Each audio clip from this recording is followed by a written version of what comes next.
Hello and good evening to all in attendance tonight, as well as viewing this recorded session later on in the week. This is the second session of the 2020 Sephora Symposium, hosted by the Recreation, Sport, and Tourism Department at the University of Illinois. My name is Brendan Ross, and I'm a senior in the RST program. This is the fourth Sephora Symposium that I have been lucky enough to be a part of, and I'm really excited to be able to have this opportunity to kick off tonight's event. I've been extremely impressed with our department and our students' ability to seamlessly transition this event into a virtual event, and I am sure that we will all leave these sessions with great takeaways and insight. With the awesome opportunity to speak prior to a panel of Paralympic legends in Mr. Adam Bleakney and Ms. Tatiana McFadden, it has allowed me to reflect on my own experiences here at the University of Illinois. To begin, the diversity and inclusion that I have witnessed on this campus have been such a huge factor in my undergraduate experience, particularly in studying sport. We are so lucky to have such high-level and decorated para-athletes, alumni, coaches, and many others supporting our program here. To give a frame of reference, at the 2016 Paralympic Games in Rio de Janeiro, of the 72 athletes that competed in the track and field portion for the United States, 12 of them trained at the University of Illinois, including our panel tonight of Tatiana McFadden and her coach, Adam Bleakney. For anyone who has ever stepped foot in the dress training facility over on Oak Street, you know just how legit the U of I is in this field. Having knowledge on these sports has provided myself awesome value and an even deeper Illini pride, specifically with our own RST department's connection to the program. I will now hand it off to Dr. Michael Raycraft, who will introduce our panel and get this event going. Thanks again for being here tonight, and go Illini. Thank you very much, Brendan. That's an excellent job. On behalf of our faculty, I'd like to welcome each of you tonight to the second session of our 18th annual symposium as we continue to celebrate industries and individuals who are leaders in promoting social justice as a vehicle to impact economic development, inclusion, and cultural cohesion. Our topic tonight will take a different turn. As Brendan mentioned, we're going to focus on sport and disability. To introduce our lead moderator tonight, Amy Gottlieb. Amy is a two-time graduate of the Department of Recreation, Sport, and Tourism. I was fortunate enough to be her advisor through her master's degree. Extensive background in adaptive sports, serving as a manager while she was an undergraduate for the U.S. Paralympic team. Currently, she works as a, I'm going to get this right, as a veteran program and event coordinator with Chicago Park District. To welcome Amy back to RST tonight. To you. Great to see you, Amy. I remember participating in the Sephora Symposium as a student, and I'm honored to partake tonight as a moderator for the panel. Just wanted to share a little bit about myself. Dr. Raycraft did a great job with that introduction, but I really enjoyed my time at the University of Illinois. I was there for 6 years, getting my bachelor's and master's degree in the department. I also co-founded the RSO Play for Change in my time there, about how to use the power of sport and recreation and tourism to be a catalyst for change with Dr. Welty Peachy. During my time there, my last 2 years of undergrad, I was also the manager of the men's and women's wheelchair basketball program, traveling all over the country with the teams as they competed for a national title. And then through that experience, I got connected with the wheelchair track program. They trained in the same facility. And so it was just an honor to get to know those athletes as well. And I ended up securing a graduate assistantship and getting the great opportunity to work with Coach Adam Bleakney and the amazing athletes, including Tatiana McFadden, for 2 years there as they were finishing a Paralympic cycle. After graduation, I went to work for the Shirley Ryan Ability Lab for 3.5 years as an adaptive sports coordinator. Really, continuing to grow in that field of adaptive sports. And I've been with the Chicago Park District for about a year now, doing programming and events for veterans, including adaptive sports for veterans with physical disabilities. So I really love the adaptive sports space, and I could not be more honored to introduce tonight's panel, starting with Tatiana McFadden, one of the most decorated athletes, Olympian or Paralympian of all times. I had the pleasure of working with her during my a little bit during my undergraduate and graduate career. So I will turn it over to Tatiana so she can tell you a little bit about her amazing achievements and accomplishments. Hello, good evening, everyone. Thank you, Amy, for the wonderful introduction. So a little bit about myself and how I got to where I am today. I didn't have a typical childhood growing up. I was born in St. Petersburg, Russia, with spina bifida. So that's where you have a hole in your back and your spinal column is sticking out. And usually you need surgery immediately after birth. But for me, that wasn't the case. I was in a hospital with my back open for 21 days. And after my procedure, I was moved to orphanage number 13 because my birth mom could not take care of me. And the orphanages are all numbered. They're not labeled in any specific name. So I got lucky 13. And for the first 6 years of my life, I didn't have a wheelchair. I didn't have any medical treatment. I didn't have any schooling. And so how I got around the orphanage was just using my arms. I scooted on the ground. I walked on my hands. I knew that that was the only way for me to get around. And the 6th year changed when my mom happened to walk through the door. She was just on a work trip. She wasn't really looking to adopt at that time. And when we met, it felt like it was fate that brought us together. Before I knew it, I was on the plane to the U.S. and a lot of first things happened. Going to school for the first time, I had several surgeries because my legs were atrophied behind my back, and so in order to sit in a wheelchair or even lay on the bed, I needed my legs to be straightened out. And the biggest highlight was getting involved with a local parasports club in Baltimore. The doctors told my parents, I wouldn't live a successful life. And, they didn't see me going to college. They didn't see me doing all these things. And my parents really thought otherwise. So that's why they put me in that sports program called the Baltimore Bennett Blazers in Baltimore, Maryland. And I tried everything. I tried ice hockey, downhill skiing, wheelchair basketball, and finally wheelchair racing. I loved it. I took to it. It was something about that sport. And I don't know if it was the need for speed at the age of 7, but I knew that I wanted to get better in it. I knew that I wanted to take the chair home and train it in every single day. But what I really noticed about being part of that sports program was that I was getting healthy and mentally healthy as well as physically healthy. And it was the first time that I was able to dream at the age of 7. So when you ask kids what they want to be, they kind of had an idea. But for me, coming to the US, I didn't know that was even a possibility to become something that you really wanted. And this program allowed me to do that.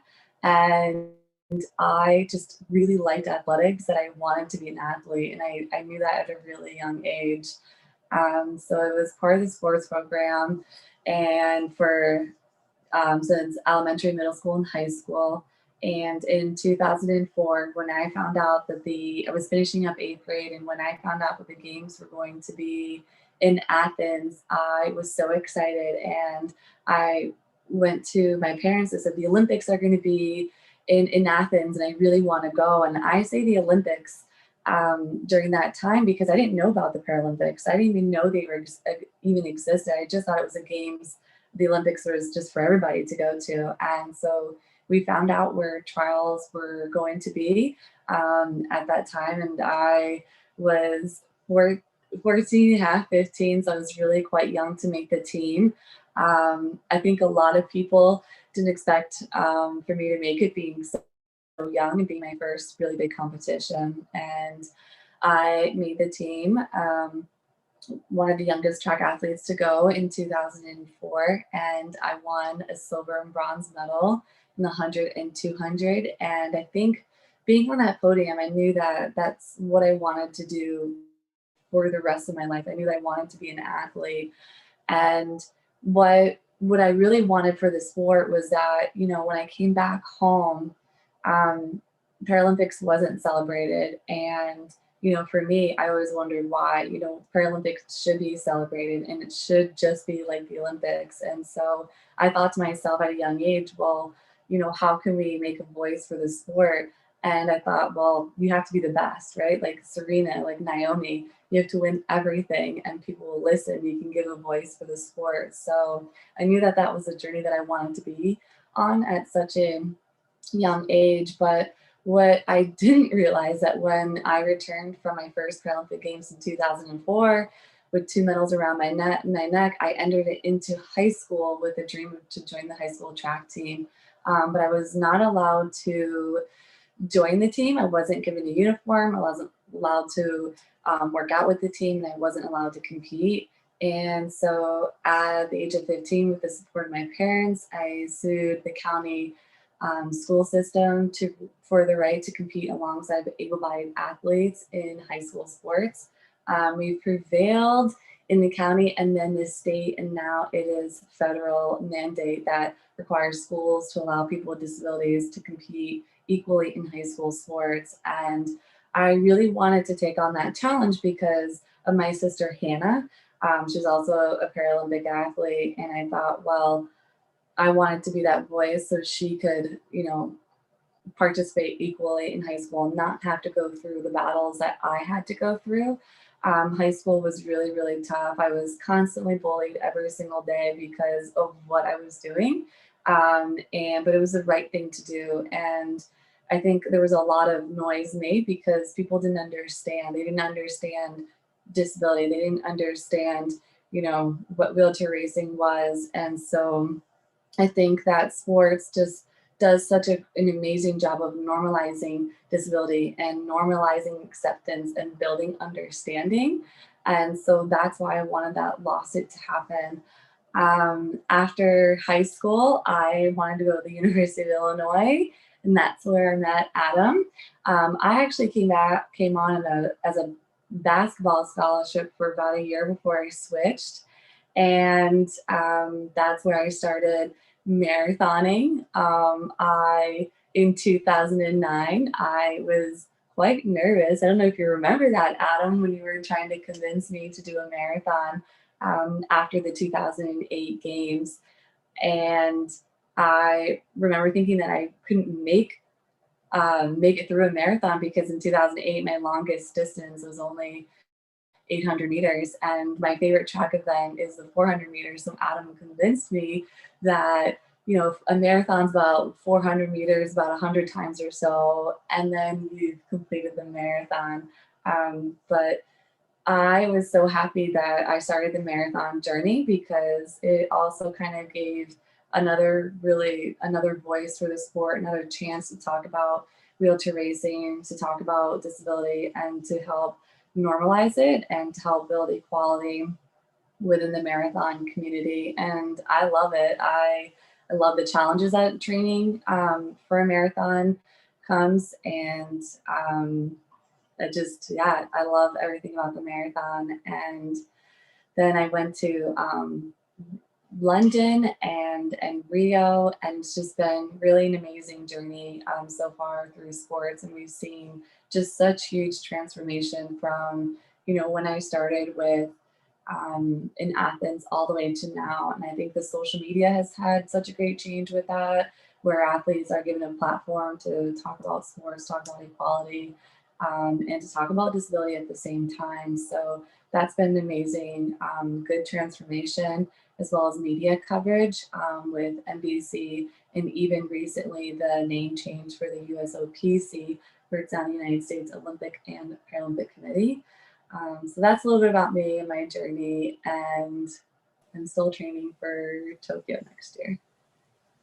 Awesome. Well, thank you for sharing that with us, Tot. One thing she did not mention is that she did every event in the last Paralympic Games, from the 100-meter to the marathon. So if you think about, what it takes to be able to train and compete for each of those events, it's pretty amazing. And I also wanted to take the time to introduce Adam Bleakney, Coach Adam, or Chief, as a lot of the athletes and myself know him. A lot of athletes with disabilities go to University of Illinois to train under Coach Adam Bleakney. I part of the reason I stayed at University of Illinois for my master's degree was to work under Coach Adam Bleakney and to also get to be a part of the Paralympic training site that happened during my time as a graduate assistant. So I'll turn it over to Coach Adam, and he's going to tell you a little bit more about himself. He was also a Paralympic athlete and a coach, so pretty amazing man. Thanks, Amy. Thanks for the kind words, and thanks to everybody for the opportunity to be with you tonight and for spending your hour with us and hanging out with us and learn a little bit about Paralympic sport and the influence and impact it has more broadly, which really is to me the value point is that it's a vehicle for greater change and opportunities such as Tatiana just gave an example of how she used sport as a vehicle for social change and inclusion, integration, and opportunity. So I've been really fortunate to be a part of the program here at the University of Illinois since 1997. I transferred here as an undergraduate student. I was a little bit later in life with spinal cord injury between my freshman and sophomore year of college. Took a few years before I ended up on the campus of Champaign. But finished my undergrad and grad school and left a couple years to work in a community program that provided wheelchair sports opportunities for typically youth, but some adults in grassroots programs, and worked there for 2 years. And then in 2005, my coach, Marty Morse, retired and the job opened. I was very fortunate to be offered the position. And so I've been here since then. So it's been a few years. This is my 16th year as the head coach of the wheelchair track program. And I do have a passion and for the impact and that it has on our student athletes and just how unique this program is and the student athletes and the support staff, all those that come in contact with the program. Amy and Tatiana are two shining examples of just that. And I probably just said this 30 seconds ago, but I can't tell you how proud and honored that I am to be a part of the legacy of this program, as it is the first collegiate sports program and collegiate program for individuals with physical disability. So I want to talk just a little bit about that because I think we're very unique and as has been the case, often have been at the leading edge of the movement for access and disability rights and many firsts and best practices that we see today that have become so integrated into society that they blend in without much notice. Curb cuts, for example, lifts on buses. Those models and best practices were validated here, right in Champaign. So moving back to 1947 was when this concept and idea of providing an educational opportunity for servicemen returning from World War II that acquired a spinal cord injury. This was proposed by the American Legion and accepted by the president of the University of Illinois at the time as being a great experiment, something to try. Now, to put this in a little bit of context and understanding what the expectations of for and the reality of the life of an individual with a spinal cord injury at the time, the outlook was not what it is today. Not what it is today. Very, very dim. And in fact, prior to the 1940s, even more so than that, when roughly 80% of servicemen that acquired spinal cord injury died within weeks and months, and typically those were caused by infections from bed sores or bladder and kidney infections from catheterization. But with the advent of drugs and penicillin, notably and namely, and then not only the discovery of that was in the late 20s, but it wasn't until there was easy access and by the medical community to provide that to individuals that then you had to change and for the first time individuals with spinal cord injury were being kept alive. so that goal was met, but then what prospects did they have? Not many in the 40s. It's interesting to listen to or read about some of the servicemen in hospitals, and really they were not adult attended, and this was they were at that time in the mid 40s. There were no specialty units for spinal cord injuries. They were positioned in beds in general hospitals, and then really just left there to with the expectation that they would eventually die, and so no rehabilitation, no therapy. Certainly physically, and certainly nothing in terms of figuring out ways that they could reintegrate into society. But things changed, and there were a variety of reasons why that was the case. Some of which tied to politically, which were tied politically, but with this understanding of the lifespan of spinal cord injured individuals is going to be a little bit longer, and there may be some opportunities for them to be productive members of society. And as one congressman said at the time, we wanted to make these boys, at the time primarily men, into good taxpayers, and saw the opportunity to get them back and employed and pay their fair share of taxes. So we had, for the first time, we had dedicated spinal cord injury units in which these individuals were placed, and a full immersive comprehensive rehabilitation therapy program to provide them what they needed to master activities of daily living, getting around in a wheelchair, and so on. And so that was part of it. The other part of it too was the impact of sport and the understanding that not only could that be a therapy and a rehabilitative process, it could also provide them an emotional release and give them a passion for competition sport, and show them what physically they were capable of doing, and show others too. And so as within these veterans hospitals in the mid 40s, 1946, 1947, that wheelchair basketball became formalized, and rules were written up. This was happening about the same time, both on the West Coast and the East Coast. And actually they had two different sets of rules. And when they came together to play, that was often a point of contention, was which rules to follow. So within that context, there was a thought of, well, the GI Bill is available, and let's educate these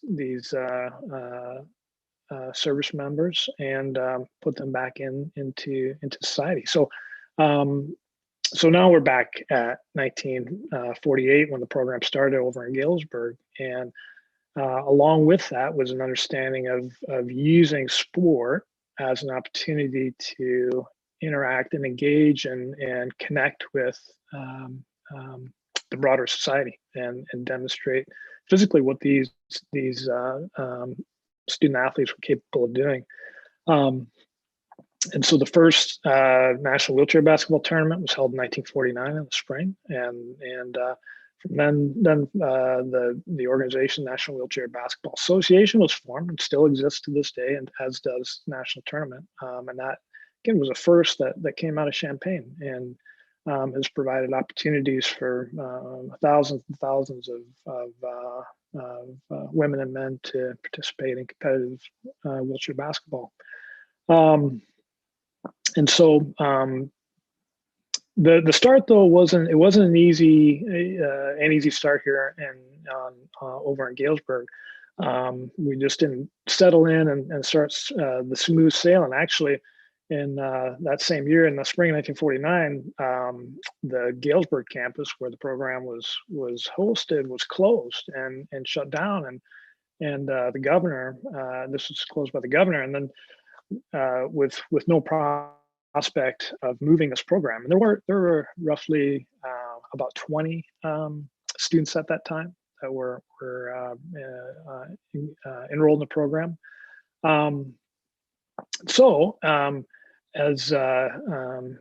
As they would, they loaded up in their cars and they drove to the governor's mansion, Adlai Stevenson's mansion, to protest the termination of the program, and set a tone for future such protests to come in the disability rights movement. Ultimately, they were accepted and transferred into the Champaign-Urbana campus and began in the fall of 1949.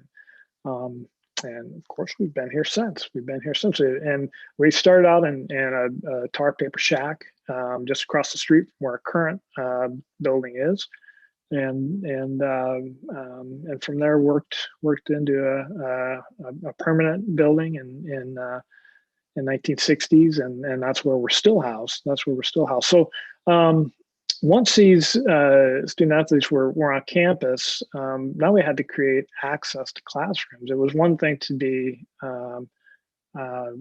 accepted and enrolled, but another thing to overcome architectural barriers. And so the director of the program, Tim Nugent, wandered around campus, and if there was a particular class in which steps were an obstruction for the students, he would build ramps, and so he'd walk around campus and build a ramp to Lincoln Hall or whatever the case may be to create those access points. Beyond that, many of the other firsts, and I alluded to these earlier, but whether it was curb cuts or fixed bus routes that had accessible lifts on them, which paved the way for such type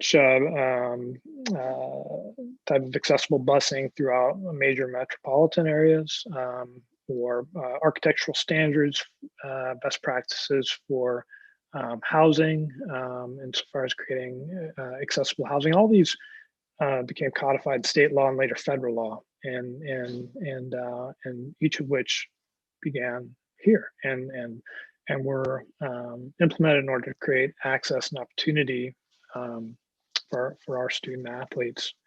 I think if we pull this back into sport and why sport was used, it was used as a point of connection and for education and understanding for the broader public, and understanding what disability was. And Tim, Dr. Nugent, well understood that there's no better tool for undermining the stigma associated with disability, which tends to be one of less than and inferior and incapable of and physically deficient. There's no better way to undercut that than to show the physical prowess, aptitude, and ability of these student athletes in wheelchairs.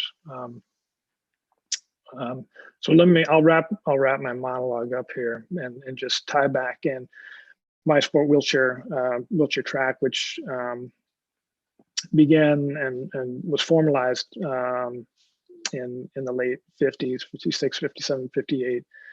Here on campus, in which we sent student athletes out to compete at the National Wheelchair Games held out in New York at the Bolivar Watch Factory. And at that time, there were no tracks. They raced on paved parking lots, and before the meet, they draw chalk lines, and just as it was. So there were some lanes that had potholes and manhole covers, and you'd show up at the starting line, you'd take a popsicle stick, and it would tell you what lane you were in, and hopefully you didn't get the lane with the manhole cover in it, but oftentimes you did. And the reason they used a parking lot all the way up through the 70s, because synthetic tracks weren't as ubiquitous as they are today, and so mid 70s. Once they became so, then we began to have more formalized competitions on a track. So, all right, Amy, I'm going to hand it back over to you. I have no idea how long I just spoke, but hopefully I touched on a few points that resonated with the participants, attendees. Yeah, absolutely. Well, thanks for sharing that rich history. You mentioned a lot of great things about Dr. Nugent and U of I being one of the most accessible campuses. So in 2019, U of I was actually rated the #2 best campus in the nation for students with disabilities by College Magazine. And you've talked a little bit about the rich history of wheelchair basketball and wheelchair track at U of I. Can you tell us a bit more about the sport opportunities that have taken place at the University of Illinois beyond basketball and track? And then a little bit about what opportunities there are for athletes with disabilities around the country to go to college and compete in sport, as well as possibly getting scholarships to do that as well. Sure. Yeah, for sure. So, yeah, I mean, I mentioned track and basketball but insofar as adaptive sport, our students here have done the full gamut, and whether that's archery or swimming, and we've represented the United States at Paralympic competition, which began in 1960 at Rome. In each of those sports, whether it's track, field, swimming, archery, basketball. One sport in which we were one of the first locations to offer it as a competitive sport, never a Paralympic sport, is wheelchair football. And really, if you think wheelchair basketball can get rough, wheelchair football, there are no rules. There are no rules. So and throwing people out of their chairs and rolling over their fingers, and when they're down, just good, clean, aggressive fun. And so they used to play that in the Armory for years and years, and so very, very competitive. So all of these sports were offered. Now we've narrowed down as sport evolves and the athletes evolve, and so we've narrowed down into just providing competitive opportunities for wheelchair basketball men and women, and wheelchair track men and women. Our most recent additional sport was quad rugby, and the last we had that was in 1996, I believe, 95. But as it is, we've over the last 20 plus years, we've really keyed in and focused on those two sports. Trying to think what your other question was. Scholarships. So we do provide athlete merit scholarships for our current crop of student athletes, and have done so for the last 25 plus years. We also offer, athletes earn a varsity letter, and so that again was. I should know the date specifically of when that started occurring. So I'm just going to say the early 90s. So my best guess. Sorry, I should know that, but I just can't bring it to mind. So this is well deserved and merited recognition for our student athletes. There are, I think you asked about other college programs across the country, and so yes, there are not as many as we would like there to be, because of that is one opportunity for increased participation and access, is to provide more collegiate programs with competitive opportunities for wheelchair athletes, whether that's basketball or track or tennis perhaps. But I don't know the specific number of other colleges. I know for track we have just about a half a dozen that offer some semblance of a program, and it's varying levels of participation. Our program is the biggest in terms of numbers, in the country and in the world. Um, but as I say, I think looking forward into, I know this is a question you had later in your questions, Amy, but ways of moving the Paralympics forward and developing, and that is to create these collegiate opportunities. One of the really wonderful outcomes of Tatiana's lawsuit is that law has been adopted across the country, and I don't know the number of states now that mandate participation at the high school level by students that have a physical disability. But it's a good number, and so what we have now is a very much a developing and rich depth of participation at the high school level. And then there's a disconnect between high school participation and then next level participation, which obviously is collegiate. So that's a huge opportunity for us in the next decade.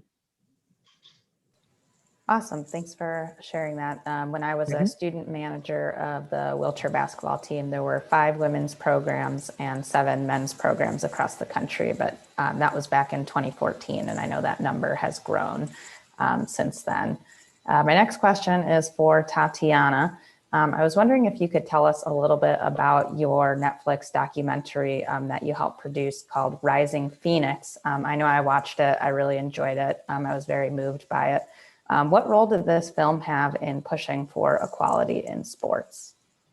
Yeah, this film was huge. And so 4 years ago, Greg, who works for IPC, he came up to me like after one of my wins in Rio, and we just got talking about like the history of the Paralympics and talking about sports and equality and disability and what disability means, you know, what it meant to me in the United States and what other athletes think of it around the world. And you know, when we were having this discussion, he said, you know, this should be a movie. And I said, absolutely. It's a story that's never been told before.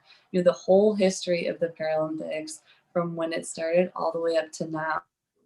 And so it was like this magical thinking that just happened 4 years ago. And 2 years later, Greg called me back and he said, hey, we're going to make this happen. Like do you want to be part of the team? And he said, you know, with your advocacy, what I've done so far, he said that like he wanted me to be part of the team. And I said, okay, like out of everybody, you know, you want me to be part of it. And I said, absolutely. And so my role was talking to the directors, and I met them a few times before they even started filming, just to go over, you know, the history of the Paralympics, just to go over, you know, what disability means and how we want this film to be portrayed and how we want people with disabilities to be portrayed. And as well as when we got into the filming of the documentary, you know, as athletes were telling their stories, I thought it was really important to hire people in their own crafts to help be part of this film. So actually hiring people with disabilities to be part of the film. You know, I said, we have to stay true to our word, you know, and so they did. And it was the first time in Hollywood, and even BAFTA that we had such a high percentage of people with disabilities working on the film, and it was 16%, which is huge.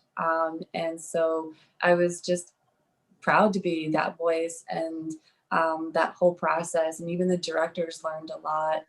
Ellie, the researcher on the film, they were trying to find an accessible building for her to work in London, and they didn't realize how hard it was. You know, these directors they made the movie McQueen that's also on Netflix, and it's something that they learned. You know, and so it was awesome and it was amazing. And I think it was a great timing that this film came out for people to sit down and watch it. You know, people are hungry for sports, and I think people are hungry for, you know, education, and people are not as traveling as much. So it's a perfect time to see a film like this to really understand the whole Paralympic movement that's going on right now. access is something we often don't think about in the forefront of our mind, but that's great that that kind of came to light through employing all these people with disabilities as part of the film crew. So definitely check out Rising Phoenix if you have not seen it yet. My next question is possibly for both of you, but geared a little bit more towards Adam. How has sport connected Illinois Wheelchair Athletics to the rest of the university and beyond? What collaborations have developed to help advance adaptive sport? And what awareness have these projects brought to athletes with disabilities in the community?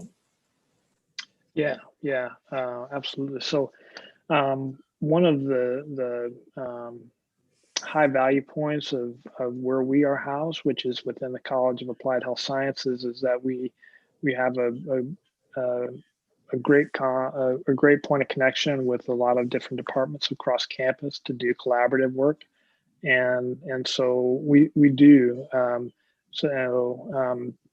departments within our college, such as kinesiology, dietetics, and outside of our college. I'm currently working on a project with mechanical engineering and robotics, a research project with aerospace engineering.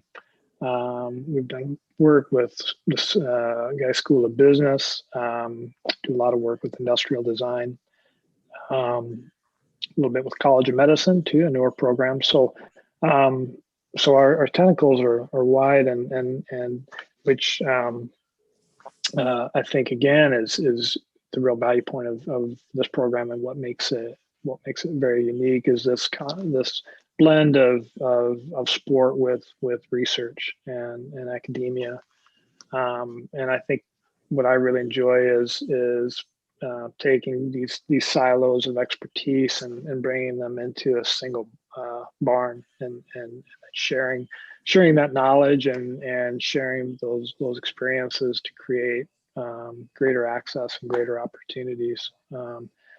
And so outside of the university, we've done some really fun collaborative projects, and Tatiana I'll let her speak a little bit about her experience with one, and that is a collaboration with BMW, the car maker, which we worked with them in 2016 on a few different projects, but the one that received the most media attention and notoriety was the redesign of a racing wheelchair,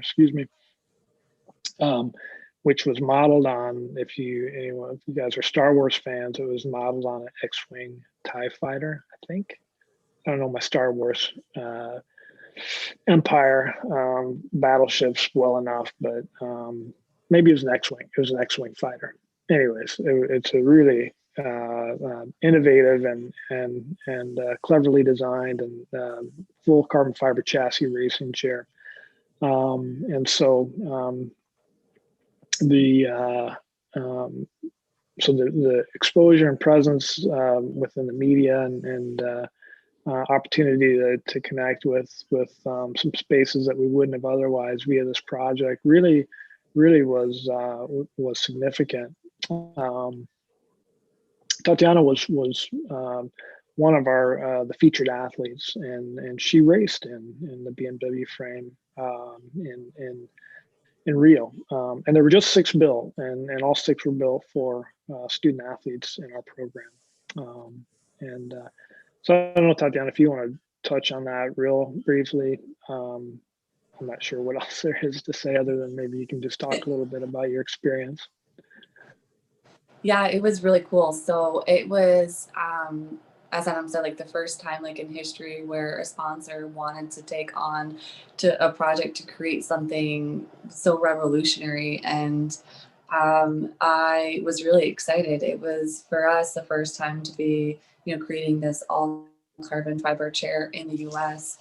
It's been done in Japan before, but so it was, it was really cool to go through like the entire process of, they had to come to our university and kind of study wheelchair racing and how we train, the seating position, how we, push how we use our, racing gloves with that's rubber attached, and then the rubber on our hand rings. So they really did a lot of studying for, to create such a beautiful chair.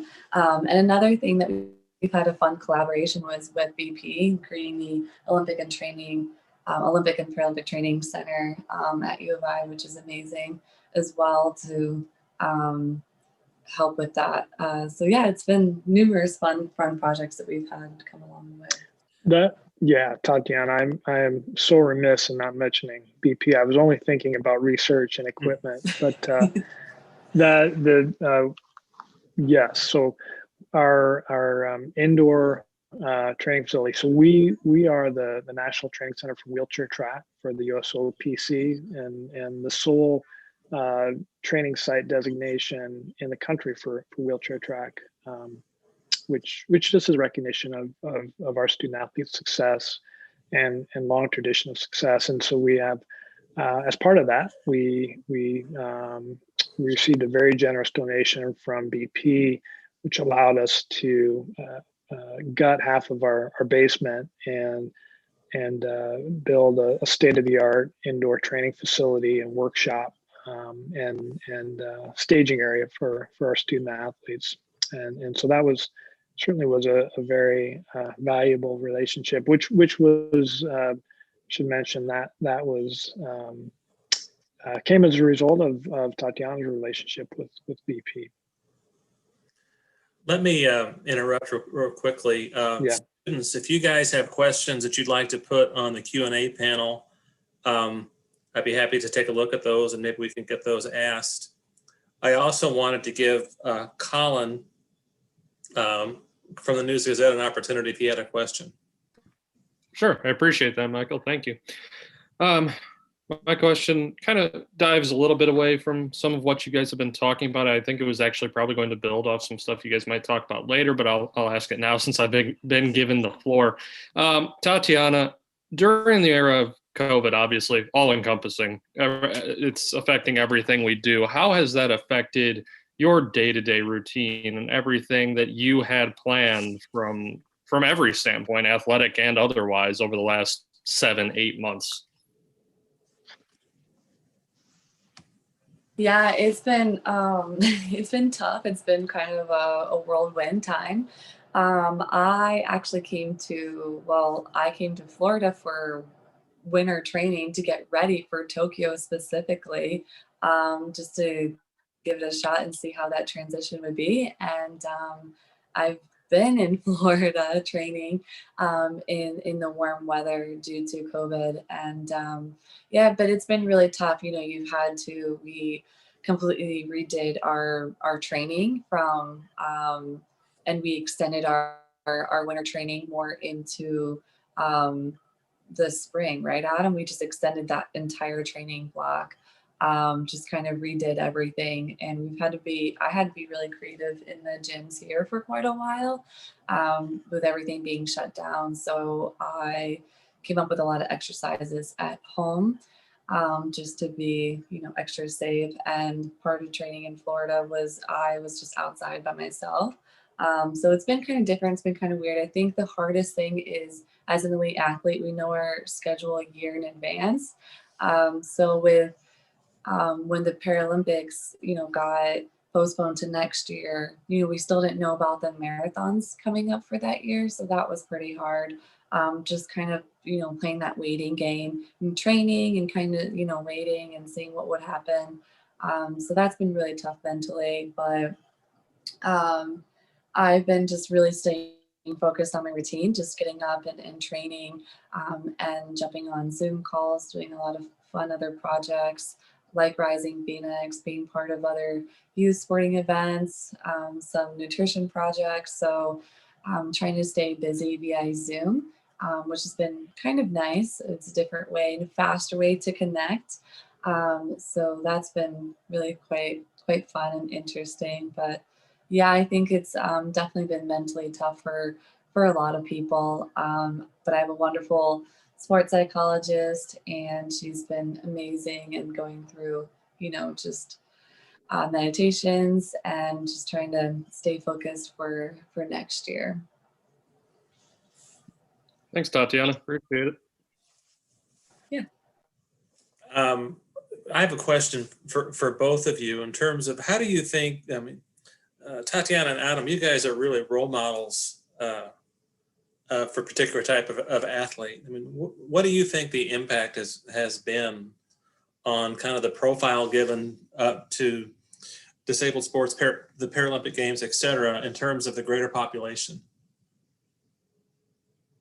How has it maybe moved the ball forward? Yeah. Well, I'll take stab here first, Tatiana, and say, and if I think I understand your question, just how the awareness, education, and acceptance of Paralympic sport has changed. Certainly. So, and it has. And as I said, I became involved in wheelchair sport in the mid '90s, 1996, 1995.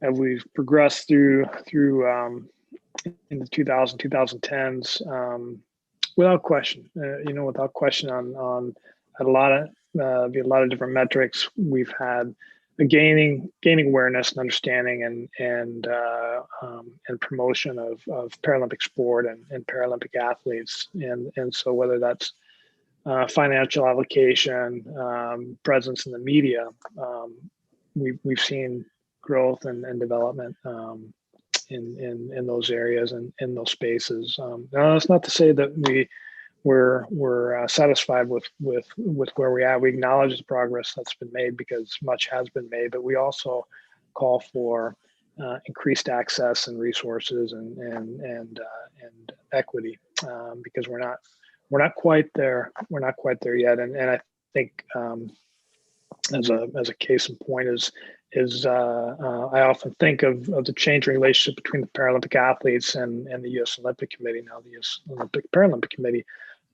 through the decades and starting in 1980 when first given formal recognition by the USLC and a committee was named to represent athletes that had a physical disability.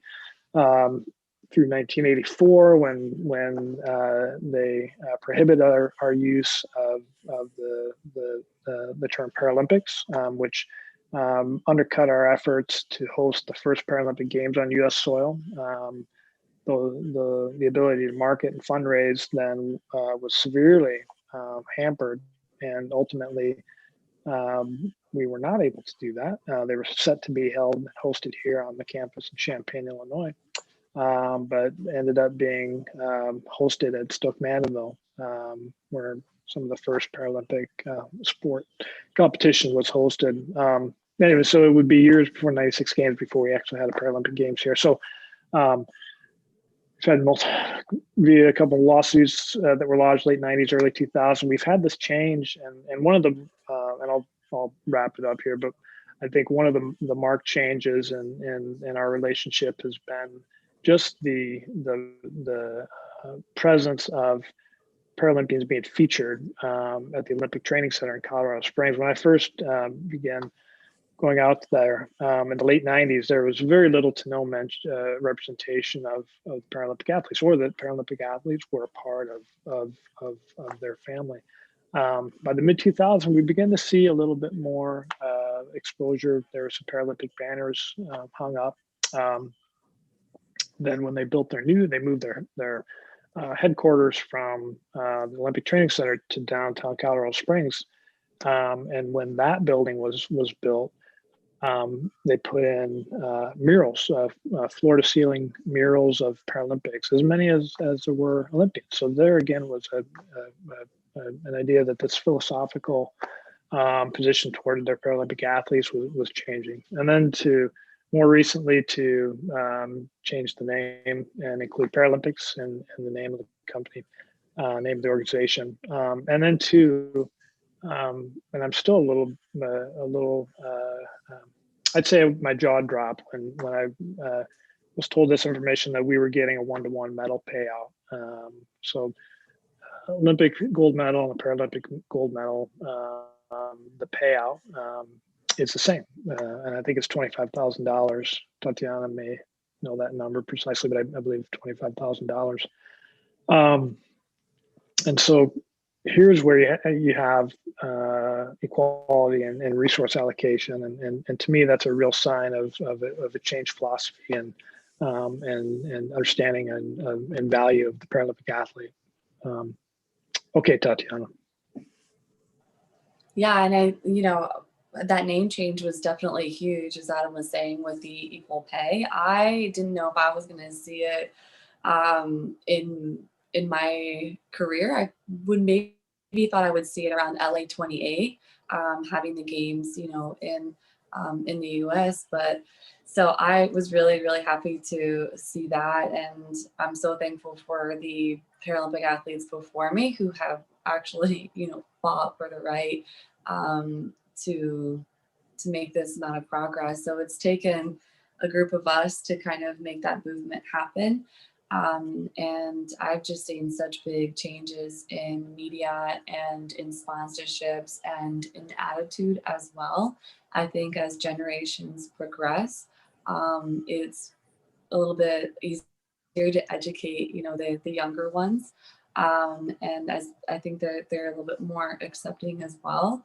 But it's the change is happening, that momentum is going, which is really, really nice. And like Adam said, we still have a long way to go, but we've made a lot of movement that I was worried that I wouldn't see in my career. So it's exciting to see where the future holds, but we still have a lot more work to do, and help to create the growth of the sport more in the Paralympics. And I think that the educational piece is really, really quite important. And again, the social media outlets as well. Awesome. Well, I think this would be probably, those are great words to kind of wrap up this conversation. We appreciate Amy. It's always a pleasure seeing you. Welcome back. Thank you for agreeing to come to the panel. Coach Blake and Tatiana, certainly a pleasure meeting and hearing from you. We certainly appreciate your time tonight. It's been a very insightful conversation, and I think it's going to really contribute to an overall dialogue that we're doing for the next 6 weeks on social justice. And so you guys have really added some new insights. So thank you very much for your time tonight. Thank you. Yeah, thanks for having us. Appreciate it. Right. Thank you, and good night, everybody. I'll see you guys at the next session tomorrow night. Thank you. Thank you.